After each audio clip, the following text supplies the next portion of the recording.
تعملوهاش ما تعملوها. عارف ده ايه؟ ده بسبب التنمر.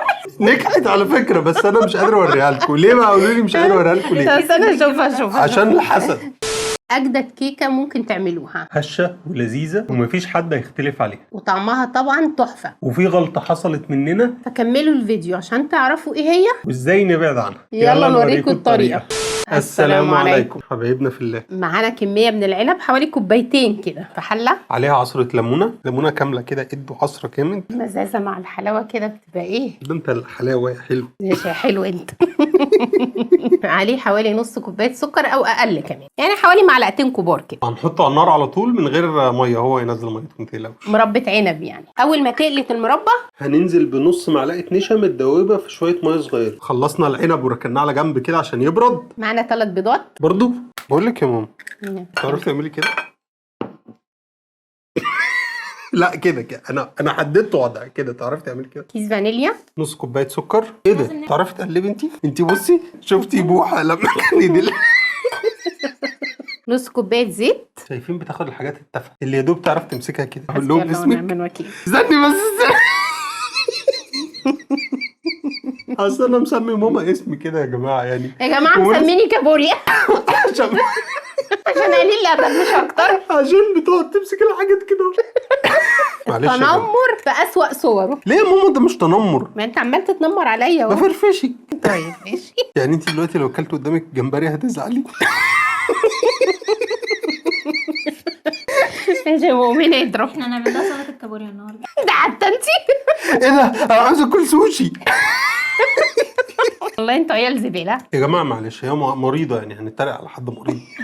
لا انسان. ليس على المريض حرج. خلاص يا جماعه. لا انسانه. انا مريضة. ولادي ما فيش زيهم بصراحه. علبه زبادي.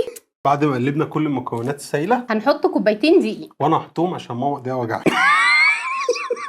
انت امسك ميكروفون في الشارع قول لي ام ايد وجعانه. ماما نعم. بعد اذنك، المضرب ده انا ما بحبش امسكه مكان ايدي. ليه؟ عشان كابوريا. خدتيها من على لساني والله. يا زباله. عرفتي ليه؟ قولي. زفر. ماشي يا ماما. عشان كابوريا وكده. معلش، وانا عارف ان العيشه معانا صعبه بس مضطره.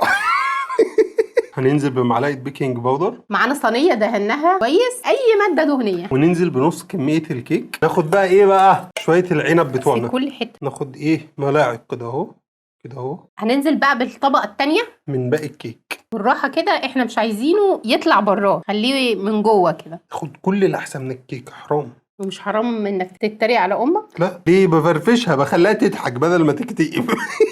بخليها تنسى الوجع. انت الترصيص ده فني. ايوه ليه بقى؟ اه. الكابوريا بتمسك ازاي كده اهو. فانت بصي هتمسك كده، تقدري تحطي كده بسهوله وقمه الجمدان. ماشي. لازم نقطع العنب على 2. لازم. يعني هو حد يكسل ويحط العنب سليم؟ ها، ده الشكل النهائي بتاعنا. ندخلها على الفرن بقى. فرن ساخن مسبقا، درجه حراره 180، الرف اللي في النص لحد لما تبقى حدوته. واياكوا حد يفتح عليها اول تلت ساعه. بعد ما طلعناه من الفرن بالشكل العظيم ده، العنب سقط تحت. لسه بقى يعني احنا هنقلبها. بص اقول لك حاجه، فوق باظين تليبك تحت. بسم الله. لا ايه، سخنه جدا.